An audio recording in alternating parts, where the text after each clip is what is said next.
There are clearly people who don't like democratic processes on the right, and they represent a very, very small minority of right wingers in the country. And they also have no institutional support. When I define authoritarianism, there's a very well known sort of phenomenon that the left talks about a lot in terms of right wing authoritarianism. The idea being that if you're a very rule following person, and that if you wish to compel others to follow those rules, this is what makes you an authoritarian from the right. But there's a lesser known phenomenon that is left wing authoritarianism. And for a very long time, social scientists suggested there was no such thing as left-wing authoritarianism. There are no people on the left who are authoritarian. Left-wing ideology was not connected in any way to authoritarianism. Now, you might say to yourself, that doesn't make any sense. We know that there are plenty of left-wing authoritarians the planet over, ranging from Cuba to China to the Soviet Union.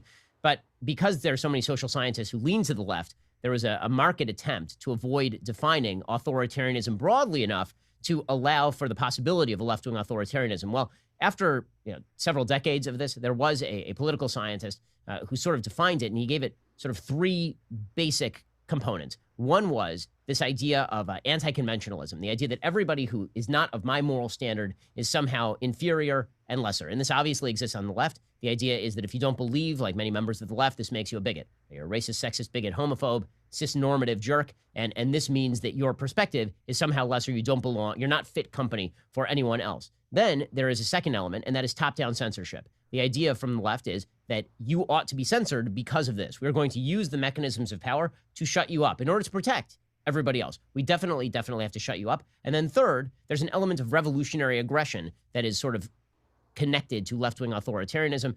The idea here being that the institutions are responsible for all of our ills and they need to be torn down.